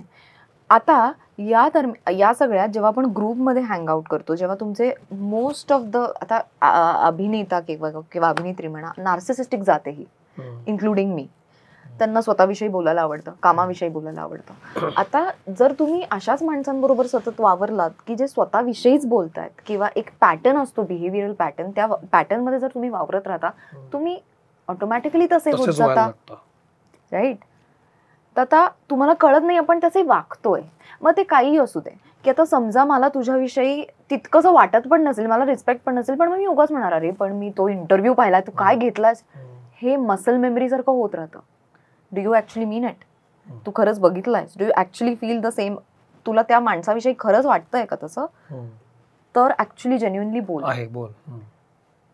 बटरिंग अप नाही व्हायला पाहिजे, फ्लॅटरी नाही व्हायला पाहिजे. फॉर एक्झाम्पल फ्लॅटरी करून जर मला कामं मिळत असतील तर ती मला करायची नाही आहेत, कारण मला ती जमत नाही. मला नाही माहिती, समजा मी तुझा चित्रपट नाही बघितलेला तर मी नाही येऊन तुला सांगणार की पण तू काय, किंवा जर तू एखादा मुद्दा मांडत असशील, लेट्स से पॉलिटिकल व्ह्यू मांडत असशील, माझा कम्प्लिटली वेगळा असेल, मी नाही हो म्हणणार त्याला. हे कधी कधी चांगलं नाही वाटत. हे कधी कधी असं वाटतं चांगलं म्हणजे हे एक्सेप्ट नाही होत समोरच्याला. कधी कधी एका पोझिशनवर गेल्यानंतर एक जवळपास लोकांचा एक अपेक्षा असते की हा सगळे हो मध्ये हो मिळवतायत, सगळे आपल्याला बटर अप करतायत, सगळे आपल्याला एक रिस्पेक्ट देत आहेत. ती एक सवय होते. चांगली वाईट मी जज करणारी कुणी नाहीये, पण जेव्हा ती सवय होते आणि एखादा व्यक्ती जर प्रवाहाच्या विरुद्ध वागायला लागला तर तो लगेच बॅड बुक्स मध्ये जातो. हे माझ्या बाबतीत खूपदा झालंय. खूपदा झालंय. ओनली बिकॉज समोरून येऊन मी कधीच असं म्हणलेलं नाहीये हे पण मला तुझ्याबरोबर काम करायचं आहे, मला तुझ्या सिनेमात काम करायचं आहे, प्लीज प्लीज प्लीज. हे जमलेलंच नाहीये. तुला मला सिनेमात घ्यायचं असेल तर मी देईन ना ऑडिशन, मी देईन ना, मी बाकीच्या सगळ्या गोष्टी करेन. तुला मी वजन कमी करायला करेन ना, तुला मी केस कापायला करेन ना, सगळं करेन. पण मी खोटं कौतुक नाही करणार तुझं, कारण नाहीये मला ते. पण याच्यामुळे हे तोंडावर होतच नाही, हे सगळं मागोमाग चालतं. मागोमाग. पण मग आपण बॅड बुक्स मध्ये गेलोय हे तुला कळत होतं? बॅड बुक्स मग ते अगदी जरी नसलं तरी ती गुड बुक्स पण नाही आहेत, ते न्यूट्रल आहे ते सगळं. की मग हे लॉबिंगच आहे ना नव्हे? पण आहेच आहे ना, लॉबिंग आहेच आहे. आता एक्झाम्पल सांगते, हल्ली घडलेली गोष्ट आहे, आय थिंक मागच्या वर्षात, की एका चित्रपटासाठी, आता त्या चित्रपटाला मला माहितीये खूप अटेन्शन मिळणार आहे, अपेक्षा आहेत त्या चित्रपटाकडनं, कारण त्या चित्रपटासाठी फोन येतो की प्लीज लुक टेस्टसाठी आम्हाला टेस्ट करायचं आहे. आता तुझं एक कॅरेक्टर ब्रीफिंग असतं बेसिक, की माझी अभिनेत्री सावळी आहे, माझी अभिनेत्री अशा बॉडी टाईपची आहे, किंवा माझी अभिनेत्री गोरी चिट्ट आहे आणि ती अशी सुंदर या कन्व्हेन्शनली सुंदर दिसणारी मुलगी आहे. हे तर माझी अपेक्षा आहे की हे ब्रीफिंग असावं जर तुझी फिल्म तितकी मोठी आहे. करेक्ट. पण मग तू या माझ्यासारख्या मुलीला ऑडिशन करतो, जी मला असं वाटतं मी कन्व्हेन्शनली सुंदर नाहीच आहे, अशा माझ्यासारख्या मुलीला ऑडिशन करतो, आणि तू कास्ट करताना एक कम्प्लिटली वेगळ्या धाटणीची मुलगी कास्ट करतो. मग ऑडिशन घेण्याचा पॉइंट काय होता याचा प्रश्न काय, की मग जर तू मला तेच कास्ट करायचं, मग ठरलं होतं की मला हिलाच कास्ट करायची आहे, सो असं होतं का की नाही पण आम्हाला ते म्हणायचं आहे की किती अभिनेत्रींनी कास्ट ऑडिशन दिली आहे यासाठी, पण आम्ही कास्ट हिलाच केलं. बापरे, हे करायचंय का? कारण हे एकदा नाही दोनदा घडलंय माझ्या बरोबर. काय बोलतोय? मला त्या प्रोजेक्टची ऑब्व्हियसली काय आपण नाव घेणार यार, असं होतं की आपली माणसं आहेत, ही आपलीच माणसं आहेत, फॅमिली होत आपण, आणि काही रिलेटिव्ह आपल्याला इरिटेट होतात, त्याच्यातली ती गत आहे की आपले सगळे नातेवाईक आपल्याशी बरे वागत नाहीत. पण मग तू इतकी स्ट्रेट फॉरवर्ड आहेस, तू असं विचारलं नाहीस की मग हे कास्टिंग मला कशाला बोलवलं तुम्ही? मला तो ऍक्च्युली चान्स नाही मिळालेला, कारण का ऑब्व्हियसली द सेट डिरेक्टर किंवा त्याच्याकडनं मला आलेली नव्हती, ती एका कास्टिंग डिरेक्टरकडनं आली होती. पण त्या कास्टिंग डिरेक्टर, ऑफकोर्स मी त्याला विचारूच शकते, पण तो चान्स नाही आला, कारण का मी इतकी ऑफ झाले त्याच्यानंतर की मला असं झालं जर ही दिसणारी मुलगी आहे, मी कुठेच बसत नाही या साच्यात, कुठेच नाही बसत, तर मग हिलाच जर कास्ट करायचं होतं मग तुम्ही ऑडिशन घेतल्या. ही हॅरॅसमेंट आहे एक प्रकारची. हे मला नवीन आहे. नवीन नाही, हे माझ्या बरोबर एकदा नाही दोन वेळा झालेलं आहे. पण मराठी इंडस्ट्रीमध्ये असं होतं? अरे यार, कित्येकदा असं झालंय की आता समजा तू डिरेक्टर आहेस, 2 वेळा तरी असं झालं की तू डिरेक्टर आहेस, मला तू हवी आहेस, 3 वेळा झालं, सॉरी, डिरेक्टरला तू हवी आहेस. डिरेक्टरनी मला फोन केला ना डायरेक्टली, ना मॅनेजमेंटकडे गेलेत ना कुणाकडनं नंबर मिळाला, माझ्याशी बोललेत असं असं आहे, मला नरेट करायचं आहे, no audition, nothing, no look test, I want you. Correct, fair enough. जेव्हा एखादी मॅनेजमेंट टीम येते, कम लाईन प्रोड्युसर्स, कम प्रेझेंटर्स, कम ते धडधडीत म्हणतात ही नाही आमचं टॅलेंट. काय बोलतोस तू? हे 3 प्रोजेक्ट्स बरोबर झालेले. 2 वेळा असं झालं, फ्रस्ट्रेट झाले मी, म्हणलं यार एकतर तुम्ही कुठेच तुम्ही मला देत नाही आहात प्रोजेक्ट, हे मला मिळालेले आहेत. मे बी मी एका विशिष्ट प्रकारची दिसते, त्यांना वाटलं असेल की ही कदाचित हा रोल करू शकते म्हणून ते पण तुम्ही काढून घेताय. बरं ठीक आहे, माझ्या नशिबात ते नाही आहे, याच्यावर आपण कन्सोल करूयात स्वतःला. माझ्या नशिबात नाही आहे, माझ्या नशिबात जे आहे ते मला काही झालं तरी ते मिळेल, ते माझ्यापर्यंत येईल. पण तिसऱ्या वेळेला तर असं झालं की बाय द वे ती फिल्म झाली, पण तिसऱ्या वेळेला असं झालं की त्या डिरेक्टरला मी हवे होते, सगळं झालं. हिंदी प्रोडक्शन हाऊस होतं ऍक्च्युली ते, पण मराठी फिल्म होती. आणि तो रोल खूप चांगला होता, मला खूप आवडला होता. तो जरा ग्रे होता, तो पॉझिटिव्ह नव्हता. So I was very excited की नाही हे करूयात. मी माझ्या मॅनेजमेंट टीमला पण, म्हणजे तू संतुष्टी तू ओळखतोस, तिला तर विचारूच शकतो. ते सगळे म्हणत होते नको करूच या पैशात. मी म्हणलं मला करायचंय, पण पैशाचा मॅटरच नाहीये हा, मला हा रोल करायचा आहे, तर काही असू दे. मग कास्टिंग डिरेक्टरचा फोन आला, वेलकम ऑन बोर्ड, मस्त, विल स्टार्ट डुईंग दिस, आपण हे करू ते करू. 2 दिवसांनी बजेटवरनं मारामारी चाललीच होती, पण मी म्हणलं होतं काहीही करा, नाही दिले चालतील, पण मला हे करायचं आहे प्लीज, कारण मला माहिती आहे याच्यात पोटेन्शियल आहे या रोलमध्ये. आणि it's never about money, it's not been about money ever. आणि 2 दिवसांनी कास्टिंग डिरेक्टरचा मला फोन आला. ऍक्च्युली ते मला तोंडावर नाही बोलले, पण माझ्या मॅनेजमेंट टीमला बोलले, अरे नाही, ऍक्च्युली हे जो ऍक्टर आहे ना, तो म्हणाला की नाही ठीक आहे, but I will take care of the other casting. आणि हे जितकं शॉकिंग वाटतं ना ऐकायला, तितकी चिडही येते रे, की असं होतं पण इट वॉजंट युअर प्लेस. तू तुझ्या पोझिशनचा चुकीचा वापर करतोयस. याचा अर्थ का? तुझ्या लेखी मी नसेन अभिनेत्री, खूप जणांच्या लेखी मी अभिनेत्री नाहीये, by the way me dancer आहे. आणि हे ते मला तोंडावर पण म्हणालेत. आधी मला फरक पडायचा, आता आय थिंक मी खूप वेगळ्या स्पेसमध्ये गेले. पण तो असं म्हणल्यानंतर डिरेक्टर जर न्यूकमर असेल किंवा तो जितका हे नसेल, तो काय करणार रे?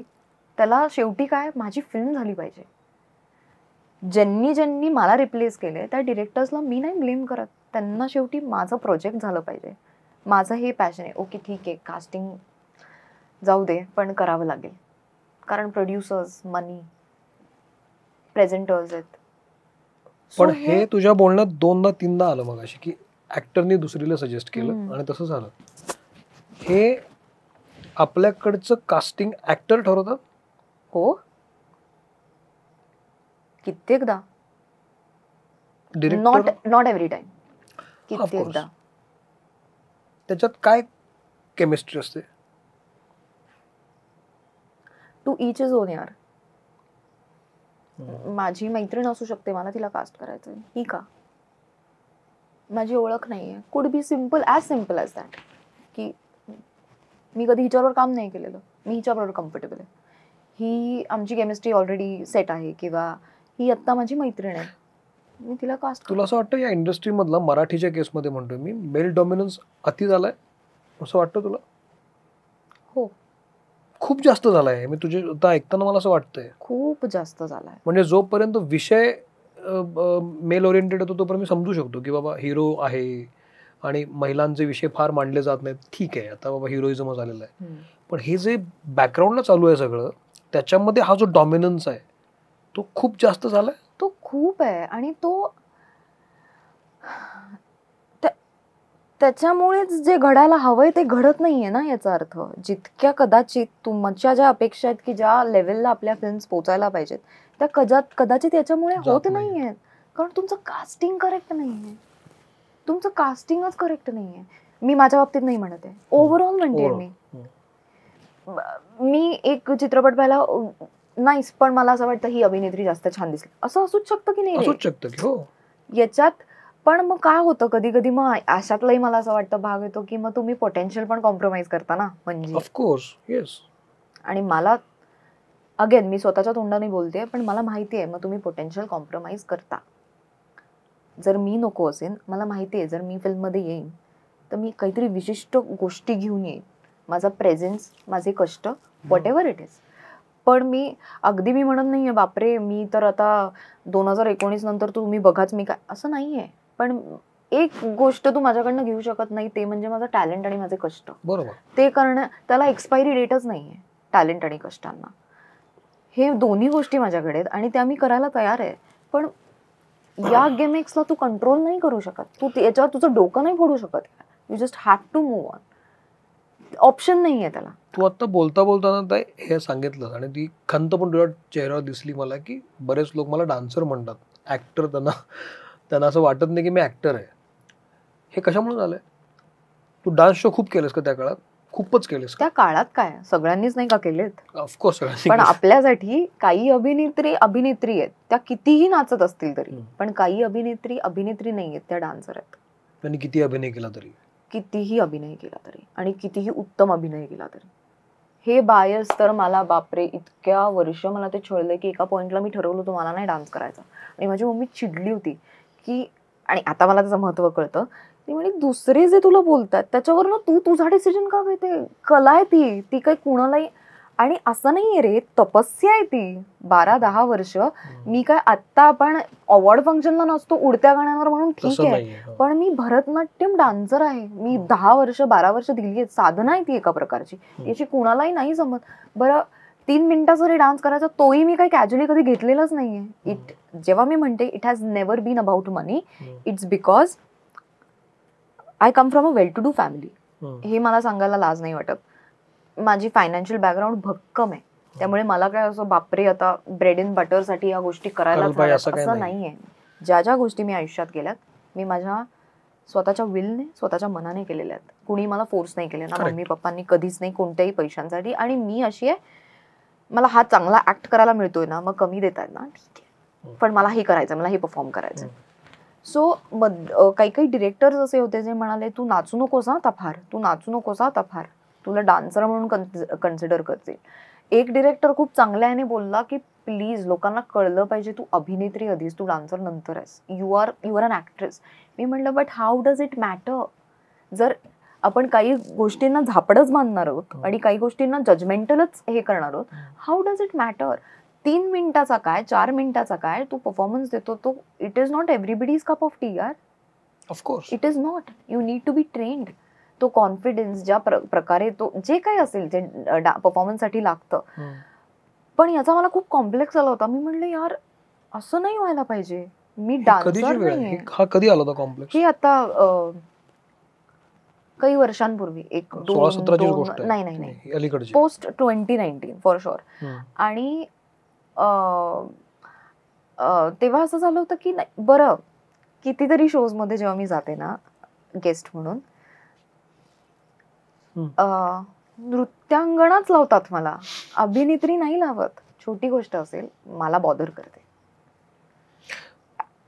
पण याला आपण घेतलेले सिनेमे आणि केलेले सिनेमे जबाबदार नाहीत का?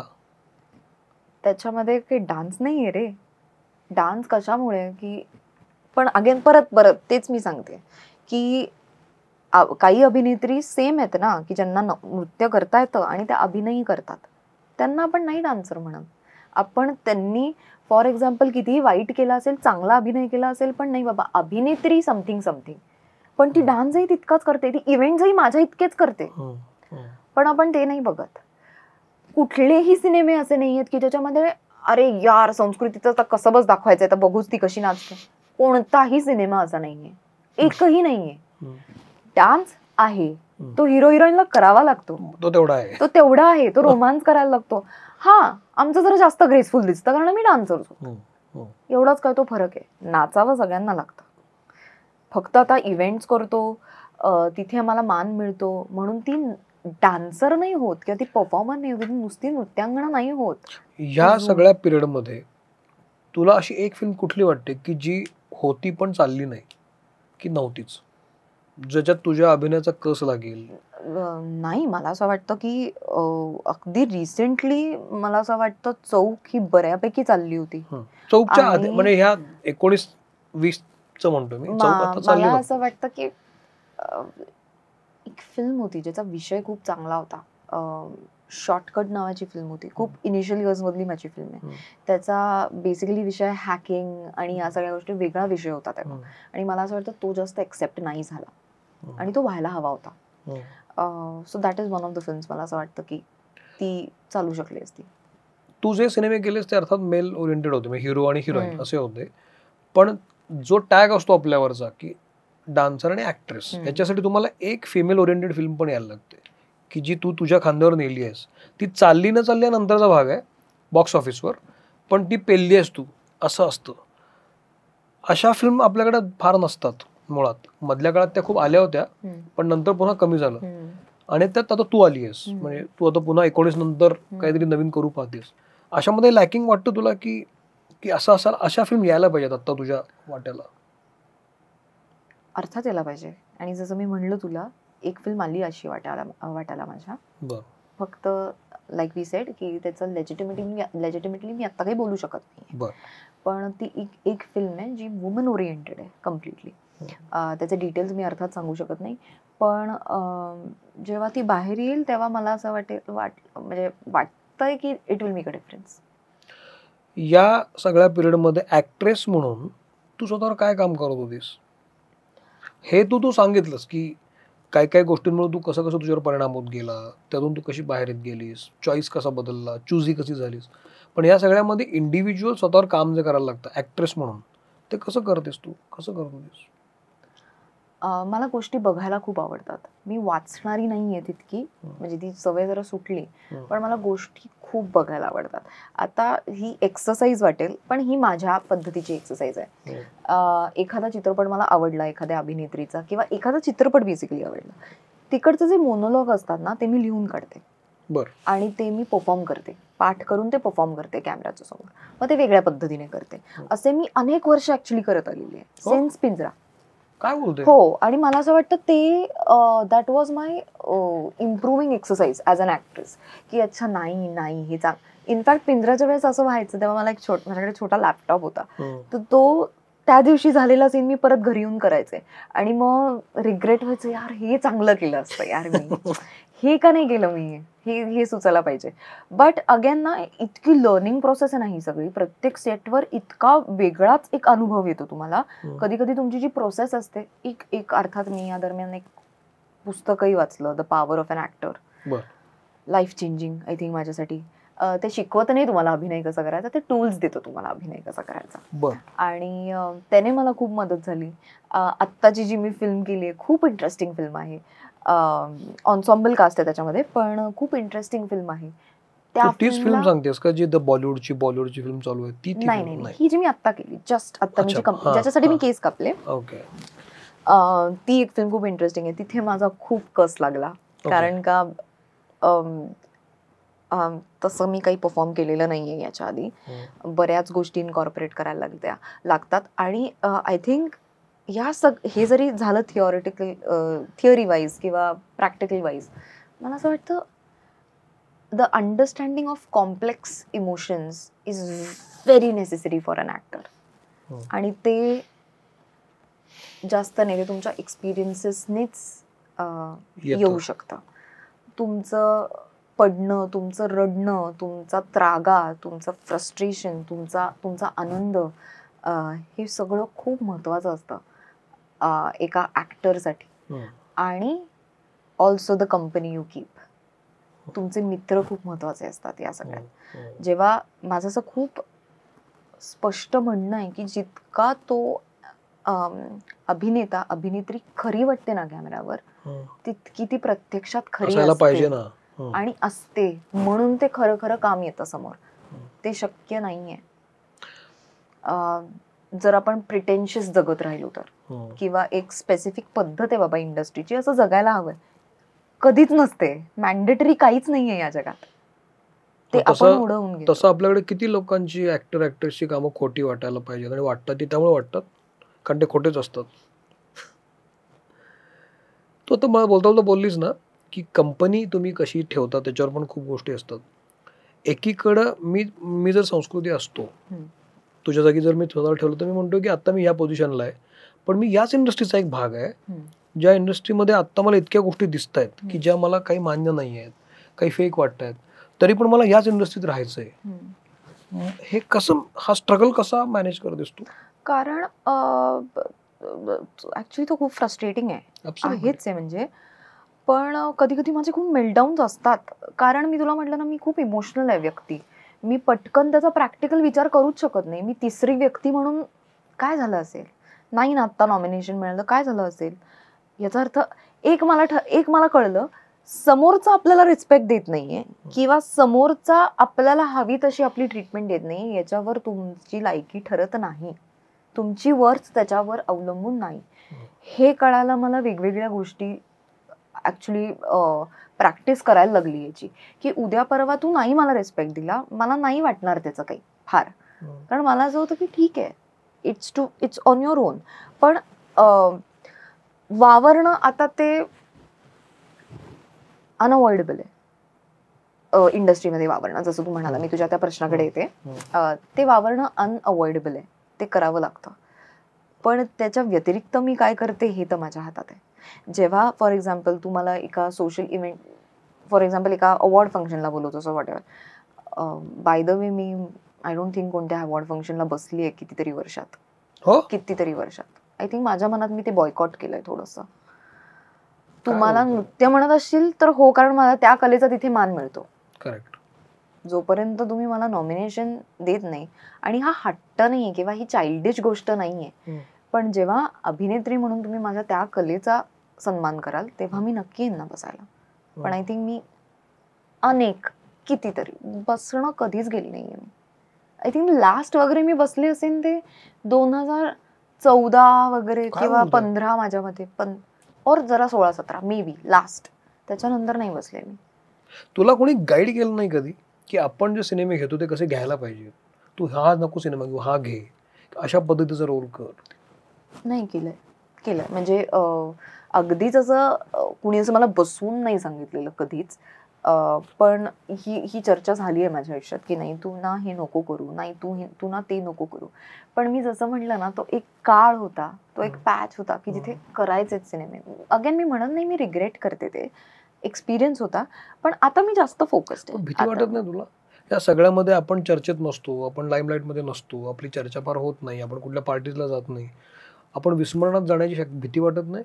इन द मीनवेल कॉम्पिटिशन खूप वाढली आहे, तुझ्या एजच्या अनेक मुली आलेल्या आहेत, अनेक मुली कामं करू लागलेल्या आहेत, त्या ग्रुपमध्ये जात आहेत, दिसत आहेत, या सगळ्यामध्ये तू दिसत नाहीस कुठे संस्कृती.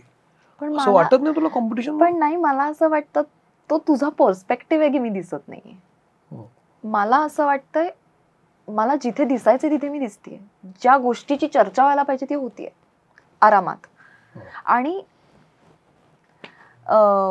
असं नाहीये रे, एखादी गोष्ट फक्त चालायला लागते, एखादी गोष्ट फक्त ब्रेक थ्रू असते, बाकी चर्चा तू म्हणत असशील असं नाहीये, चर्चा होते. आणि मला नाही वाटत की असं नाहीये की अरे यार लोक चर्चाच करत नाहीयेत किंवा मी चर्चा म्हणजे नुसतं डिस्कशन लेवलला म्हणत नाहीये, पण आपल्या नावाचा विचार, जेव्हा एखादी भूमिका येते तेव्हा त्या लिस्ट मध्ये पहिल्या 3-4 मध्ये तुझं नाव असणं. पण ते होतं ना, चांगले प्रोजेक्ट आलेलेच आहेत. मी जसं तुला म्हणलं, कन्सिडर मी झालेलेच आहे, झालेला नाहीये वर्कआउट, कन्सिडर मी झालेत. अशी कितीतरी. असं काय असतं की तुझा विचार होतो पण ते फ्रुटफुल होत नाही, या अंतरामध्ये असं काय आहे मध्ये? आता त्याच्यामधली 1-2 कारणं तर मी तुला सांगितली अशी असू शकतात, पण कधी कधी it could be as simple as की बाबा नाही वर्कआउट झालंय, आय थिंक ती बेटर होती किंवा तिची ऑडिशन बेटर झाली तुझ्यापेक्षा. हे खूप सिम्पल आहे, हे असूच शकतं. आणि हे तू चॅलेंज पण नाही करू शकत. कधीच नाही करू शकत. पण ते परवडतं, ते लेस फ्रस्ट्रेटिंग आहे किंवा ते लेस त्रासदायक आहे की नाही मेरिट आहे ना, ते झालं, तिची ऑडिशन चांगली झाली असेल आपल्यापेक्षा. पण जेव्हा तुम्हाला फक्त या गोष्टीमध्ये रिप्लेस करायला लागतात की नको ही नको ती माझी प्रेफरन्स आहे, इट्स नेव्हर ओके. आणि हे नाही झालं पाहिजे, हे लेजिट नाही झालं पाहिजे. काय प्रत्येक अभिनेत्री आहे ना, तिला तिचं काम मिळणारच आहे, ते इथे लिहिलेलं आहे, ते कोण कसं काढून घेणार. फॉर एक्झाम्पल आता मी जी महत्वाची फिल्म म्हणतेय माझ्या आयुष्यात, ती कोणत्याच ओळखीच्या माणसांकडनं नाही मिळालेली मला, ती रॅन्डमली मिळाली रे, आणि ती उत्तम झाली आहे फिल्म.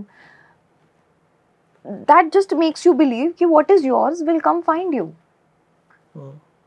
हे जे वाक्य आहे, इट इज हे सेल्फ कन्सोलिंग लेवलवर आहे आणि ते चांगलं आहे आणि ते खरं आहे. मी प्रयत्न करू शकते, मी 100% प्रयत्न नाही करणार असं आहे का की नशिबावरच सोडल्यात गोष्टी? नाही, I am not one of those. मी 100% प्रयत्न करणार. ज्या गोष्टी माझ्या कंट्रोलमध्ये त्या मी सगळ्या करणार. तुला मी 4 लुक टेस्ट द्यायला हव्यात, मी 5 देईन. मी तुला वजन कमी करायला हवंय, मी सगळं करेन, just you just have to tell me, you have to demand it. पण मी हे कधीच मान्य करू शकणार नाही की नाही यार, त्या हिरोला तू आवडत नाहीस, दुसरी आवडते म्हणून मी तिला घेतलं. हे मी कसं मान्य करणार? मग त्या कसं आहे माहितीये, ते रिस्पेक्ट पण निघून जातो रे हळूहळू, त्या गोष्टीचा, त्या माणसाचा आणि त्या सगळ्याच गोष्टींचा, त्या प्रोजेक्ट विषयीचा रिस्पेक्ट निघून जातो. मग आत्ता जर तू मला विचारशील, I am touchwood but I am extremely satisfied with what I have on my hands.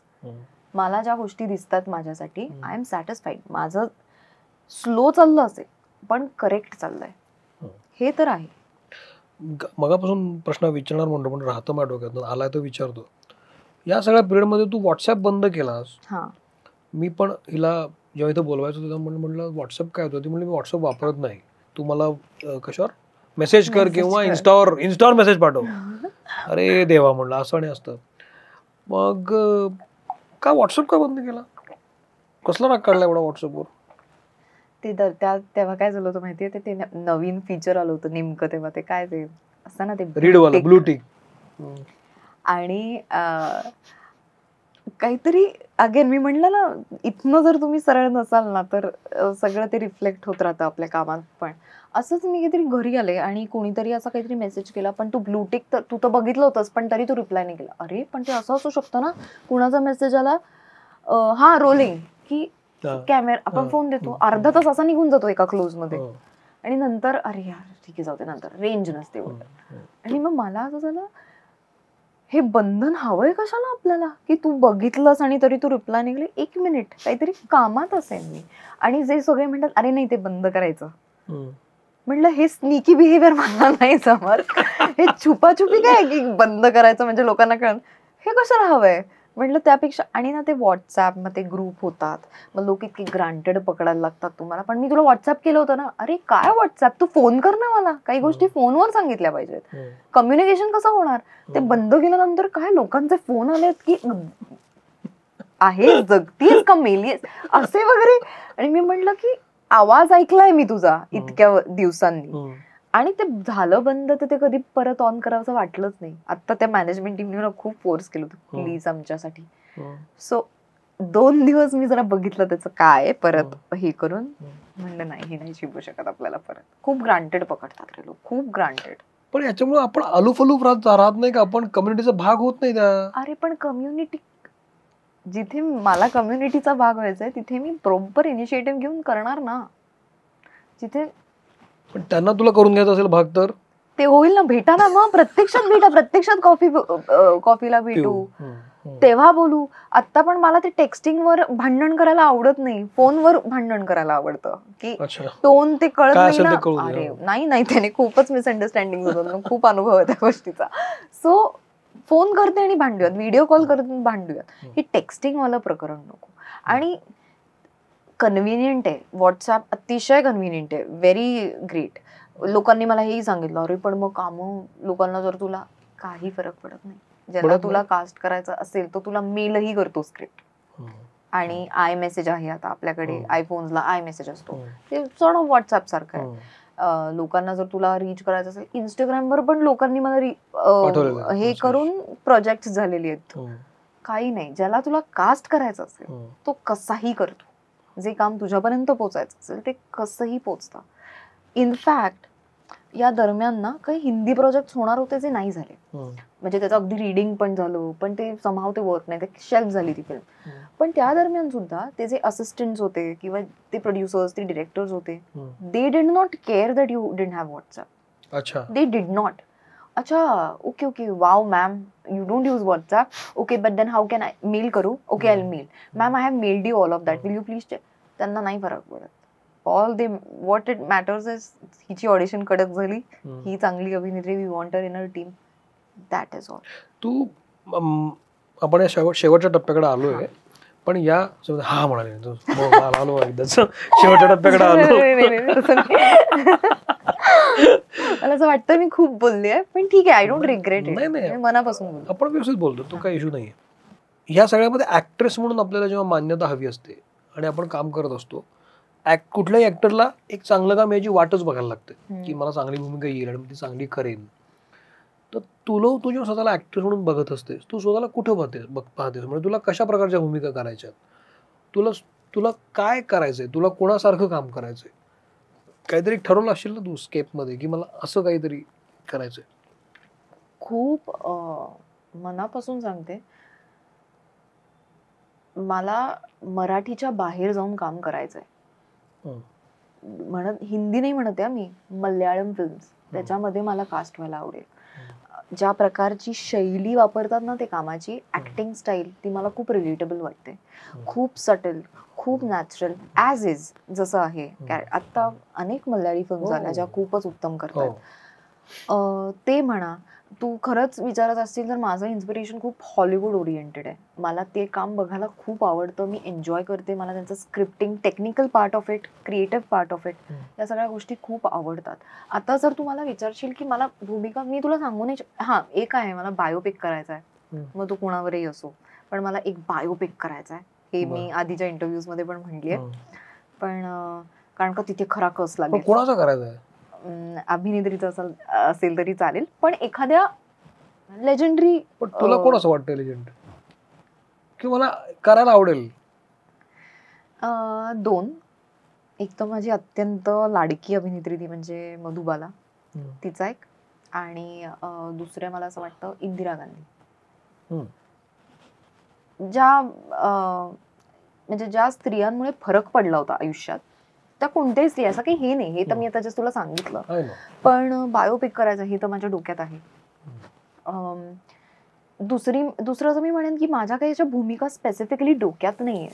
मला स्क्रिप्ट वाचून जर हे चॅलेंजिंग वाटलं की हे मला नाही जमणार आहे, ज्या क्षणाला मला असं वाटतं मला हे नाही जमू शकत, तो रोल मला करायचा आहे. पण आता उगीच एक प्रश्न माझ्या डोक्यात आला, आता बायोपिकचा विषय आहे ना, तर एखाद्या कथक डान्सरचा, एखादा भरतनाट्यम डान्सरचं बायोपिक करावं का नाही? अगदी चालेल, का नाही? ऑफकोर्स चालेल.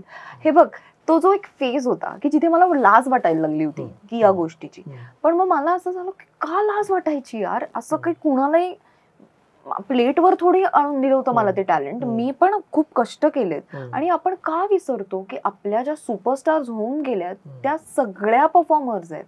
आपण माधुरी, खूप मोठी नावं घेते, पण माधुरी मॅमकडे पण त्या रिस्पेक्टनी बघतो, पण श्रीदेवी मॅमकडे त्या रिस्पेक्टनी बघतो. पण का बघतो? का तर त्या अभिनेत्री म्हणून, पण त्यांचं नृत्य तितकंच, मे बी त्याच्यापेक्षा जास्त उत्तम आहे. म्हणलं मग इथे का दुजा भाव आहे? तू का, अरे ती डान्स करते, हे का होतं आपल्याकडे? डान्स आत्ता तरी या क्षणाला दुय्यम अजिबात नाहीये, कुठेही नाहीये. नाहीतर इतके रियालिटी शोज किंवा ते सेलिब्रेट करणं एकमेकांचं नृत्य, हे कधीच झालं नसतं. आपण फक्त यार ती लावणी चांगली करते, नाही ती लावणी नाही चांगली करत, मी लावणी नाही चांगली करते, मी कष्ट करून ती चांगली परफॉर्म करते तुमच्यासमोर. त्याला दोन पद्धती आहेत लावणी परफॉर्म करण्याच्या किंवा कोणताही डान्स परफॉर्म करण्याच्या. लावणी नको म्हणूयात आपण, पण ते तसं व्हायला लागलं होतं. आता मला नाही वाटत तसं. आता मला माहिती आहे, मला जिथे मान मिळतो तिथे मी जाणार, मी हे एन्जॉय करते ना, तर मी हे करणार. आता ती पार मी समोरच्याकडे दिलेली नाही. मला बऱ्याचदा असं वाटतं तुझ्याशी बोलताना की डान्सर म्हणून तुला म्हणजे काय ओळख असणं ही खूप चांगली गोष्ट आहे, कारण तू जो डान्स करतेस त्या क्षणी तो चोपलेला असतोस तू, आणि तो सोलो आहे, म्हणजे तू एकटी दिसतेस, करतेस, जातेस. सिनेमा तसं नाहीये. सिनेमा हे सगळ्यांचं मिळून आहे आणि ते कार्यालयच असतं ते, आणि तुझ्या एकटीच्या काय नाहीये. तुला एकटीला अशा एका सिनेमाची गरज असते की तू आली आहेस, चोपलीस आणि गेलायस, राईट? अशा सिनेमाची गरज तुला आहे असं मला नेहमी वाटतं. आता तो जोपर्यंत येत नाही तोपर्यंत तो जो शिक्का काइंड ऑफ थिंग म्हणू की डान्सर आहे आणि ऍक्ट्रेस आहे पण डान्सर आधी आहे, हे पुसायला तुला अशा सिनेमाची जास्त गरज आहे. आणि नाहीतर असं होतं की अरे हिनं काय सिनेमे केले, हिचे सिनेमे केले तर हिनं पण असे कमर्शियल सिनेमे केले जेव्हा ते आधीचे सगळे आहेत ते. कारण आताचा खूप कमी लोकांच्या लक्षात आहे. चौक सारखा असू दे किंवा 19 ती वेब सिरीज असू दे, तसं म्हणायला 2-3च ऍक्टिव्हिटीज आहेत. त्याच्या आधी खूप सारे सिनेमे होते की जे टिपिकल कमर्शियल आणि हिरो हिरोईन काइंड ऑफ असे होते. त्यामुळे लोकांचं हे परसेप्शन मला आत्ता चुकीचं वाटत नाही. इंडस्ट्रीचं म्हणत नाही मी, लोकांचं म्हणतो, प्रेक्षकांचं. कारण चोपतेच डान्समध्ये, त्यामुळे आला सुंदर डान्सर आहे. तर हा तुझ्या आयुष्यात लवकर येऊ प्रसंग की तू सोलो ऍक्ट्रेस म्हणून आली आहेस आणि चोपून गेली आहेस, आणि मग रेकग्निशन झालंय की अरे ही याला काबिल कडक करते, असं लवकर व्हावं असं मला वाटतं. अर्थात तू ज्या पद्धतीनं बोलतेयस आणि जे सिनेमे तुला येणार आहेत त्यात असं दिसेल की ते येईल लवकर. तर तू इथं आली आहेस आणि मित्रमणेमध्ये अनेक गोष्टी बोललीस, त्याबद्दल खरंच तुझे आभार. आणि एक महत्त्वाचं आहे की संस्कृती ज्या गोष्टी बोलली आहेत तो इंडस्ट्रीचा एक भाग आहे, याचा आपण विचार करायला पाहिजे. एक ॲक्ट्रेस जेव्हा ह्या गोष्टी बोलते, ना तिनं सिनेमाची नावं सांगितली ना मी ते विचारली, ना तिनं ॲक्ट्रेस किंवा डिरेक्टरची नावं सांगितली ना ते मी विचारली, कारण मला ते फार महत्त्वाचं वाटत नाही. सिस्टीम म्हणून काही गोष्टींचा इश्यू आहे आणि जर इंडस्ट्री चांगली व्हायची असेल तर या गोष्टींचा कडे आपण लक्ष दिलं पाहिजे. तुझ्यासारख्या अनेक मुली इंडस्ट्रीत त्यांना यायचं की ज्यांना असं बॅकग्राऊंड नाही आहे कुठलं, म्हणजे इंडस्ट्रीचं ॲक्टिंग असं कुठं त्यांच्या घरात नाही आहे, पण त्यांना इंडस्ट्रीत यायचं आहे. त्या खूप चांगल्या डान्स करतात, काही काही ॲक्टिंग पण चांगल्या करतात मुली. इंडस्ट्रीत यायचं असेल तर तू काय सांगशील की या गोष्टी पाळा आणि या गोष्टी तुम्ही ठरवून या, असं काय सांगशील? मी मुळात आधी हे सांगेन की ज्या कोणत्या क्षेत्रात जायचं आहे ते अत्यंत सिरियसली घ्या. मला नाही वाटत, कधी कधी आत्ता असं झालं आहे ना थोडंफार की इन्स्टंट सक्सेस जास्त अट्रॅक्टिव्ह वाटतो. कष्ट करायची तयारी नाही आहे फार मुलींची, मुलांची, सगळे नाही. काही काही लोकांना तो सिरियसनेस आहे. काही काही लोकांना माहिती आहे काही वर्ष इन्व्हेस्ट करावी लागतात तेव्हा कुठे तुम्हाला एक रेकग्निशन मिळायला लागतं ॲक्टर म्हणून. कुठे सिरियल पासून सुरुवात करावी लागते, लगेच चित्रपट मिळत नाही. चित्रपट मिळाला तरी तो क्लिक होण्यासाठी किंवा त्याच्यामध्ये तुमची भूमिका क्लिक होण्यासाठी नॉट नेसेसरीली खूप कमी जण असतात ती भाग्यवान असतात की ज्यांना लीड पासूनच सुरुवात त्यांना मिळते. कधी कधी असं नसतं. कधी कधी आपण कदाचित अगदी आपण लीड नाही पण आपल्याला साईड काम करावी लागतात आणि तिकडनं आपला प्रवास सुरू होतो. पण हा गेम पेशन्सचा आहे. जर तो नसेल तर काहीही मॅटर करत नाही. कितीतरी जण असे आहेत की जे खूप टॅलेंटेड आहेत पण कदाचित लेझी आहेत, पेशन्स नाही आहेत, नसल्यामुळे ते मागे आहेत आणि आता त्यांना तो फरकही पडत नाही. सो या सगळ्या गोष्टी आणि हो बेसिकली सोशलायझिंग स्किल्स खूप चांगली ठेवा. बोला लोकांशी. मी म्हणते माझ्यासारखं होऊ नका, आलूफ नका होऊ एवढं. पण यार या सगळ्यात पण जरी सोशलाइज करत असेल स्वतःला प्लीज हरवू नका. जे आहात ते तसेच राहा. Real is rare. तर संस्कृती तू आलीस आणि मित्रमंडळमध्ये बोललीस, खूप खूप छान वाटलं मला. Thank you very much. आणि लवकरच तुझा नवीन सिनेमा यावा आणि आम्ही तो पाहू आणि मग आपण त्यावर आणि वेगळं बोलू. Thank you very much. एपिसोड कसा वाटला मला जरूर सांगा. संस्कृती सोशल मीडियावर आहे, इन्स्टावर तर आहेच आहे, मित्रमणेवर पण तुम्ही कळवा. मी आहे सोशल मीडियावर. आणि सबस्क्राईब करा चॅनल विसरू नका. भले ते घडो. इथं थांबतो मी. Thank you very much.